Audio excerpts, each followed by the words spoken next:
I was baptized January 1st of this year, 2017, and that made a big change in my life. I needed to do that for myself. I was baptized as a baby at 6 months of age, but it wasn't anything that I had a say in, so I wanted to be able to have a say in this and decide for myself what I wanted. Um, there's a lot of things people don't know about me about my youth. My parents were very abusive towards me, both physically and mentally and emotionally. And so I blamed God for a lot of things. I didn't understand how God could let these things happen to me. If He was supposed to be protecting me and He loved me, then why was He letting me be hurt by the people that were supposed to love me? And it was the same for when I got molested by an aunt. It was just kind of like, they just fell into that same thing. I was so angry with God, and I didn't understand how He could allow things to happen to me. If God was so loving towards us, then how could He hurt me so much or allow it to be hurt? And I was pretty angry. I was a very angry youth and carried that through. And when I was a teenager and I was allowed to leave the church, I did. I walked away from religion completely, from all religions, and just kind of went on a wild spree. And, I turned to alcohol because it seemed to numb the pain that I was carrying. And got in with the wrong crowds, did a lot of things I'm not proud of. Went down a lot of shady roads and met a lot of shady, dark people. My mom sent me to treatment the first time at 15 for help, and so I spent 5 months in treatment, and I did become a member of AA during that time because I had a court order. I had no choice, I had to go. So I went to AA, and I stayed sober for a year and a half, and pretty much out of spite, sheer willpower. I was a white knuckler, as they would call it, because I went to meetings, but I didn't want to do the work. I didn't want to really do anything I had to do, but I was there because I had to be, so I just did what I had to do, the bare minimum. But I went, and I got pregnant in that year and a half for my daughter. I was 15. The man that I met was in the program. He was 24, and he up and left. So here I was 15, I was pregnant, and all alone pretty much. Like I had my family, but I was all alone and didn't know what I was going to do. And so I continued on, and unfortunately when I was 17, I went back out drinking. And by the time I was 19, I was a full-blown alcoholic, and I knew that. I had my son at 19. I was 18 when I got pregnant for him. And I drank sporadically through my pregnancy, trying very hard not to. But being that I was a full-blown alcoholic, that was really hard not to drink. So then it just continued. And I can honestly say most of my 20s, I don't remember at all. I remember my kids had a roof over their head, they had food in their bellies, they had clothes on their back, they had all the basic needs and essentials that they needed. But they didn't have me. I decided to get sober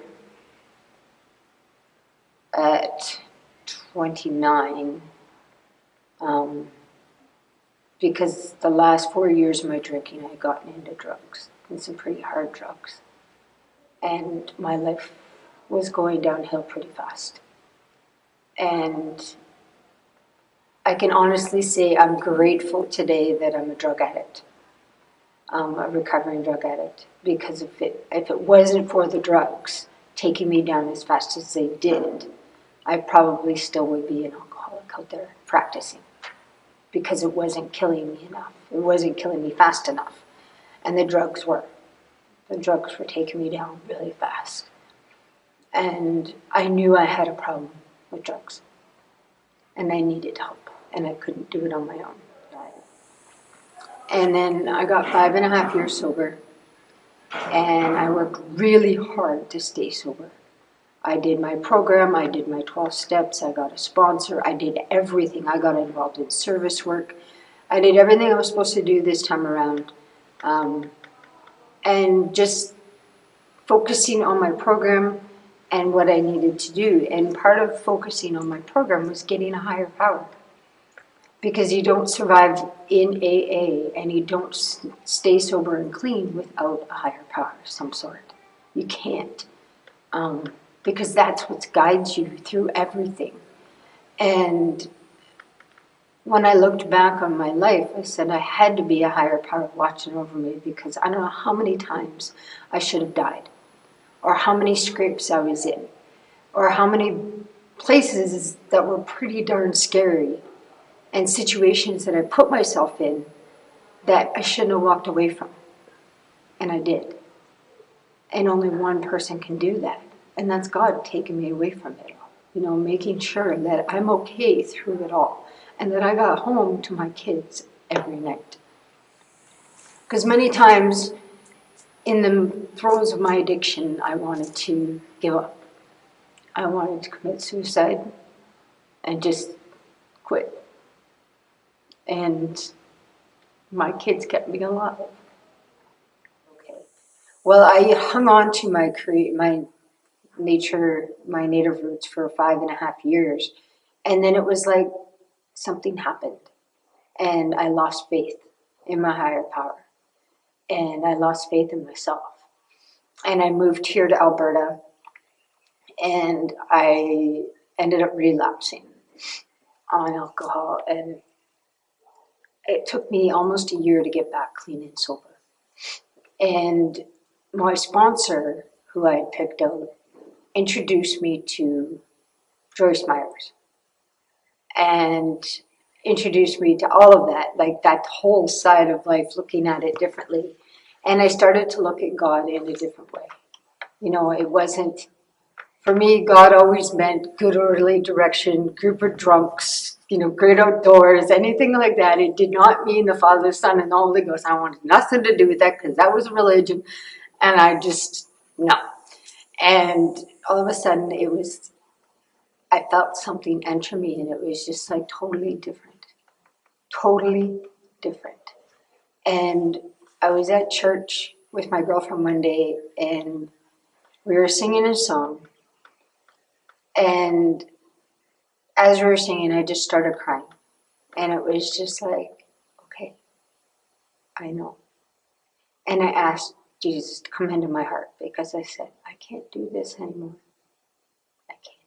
I'm tired and I'm alone. And I don't want to be alone anymore. And it just, everything shifted. Everything changed. And I started coming to church here, because I moved back to Whitecourt and started seeing things differently. Like everything changed in my life. And today, because of my program, and because I have a higher power watching over me, like God is there with me all the time. And I know that today. You know, every day with me, in everything that I'm doing, I'm talking to Him on a daily basis. I get up in the morning and I pray to God for strength and courage to get through my day, clean and sober, and to deal with people on life's terms. Because people are not always easy to deal with. So, and especially because I'm a recovering alcoholic and an addict, and a lot of people don't know how to deal with me. They don't know what it's like to be a recovering alcoholic or an addict, and how dangerous it is for me to be around alcohol, or anything like that, or around people that are drinking or anything like that. So I try to just keep myself away from that stuff.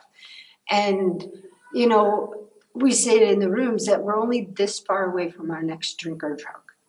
And that's scary because that's not far, you know, and that means I have to work extra hard and persevere and be vigilant every day in my program to stay clean and sober.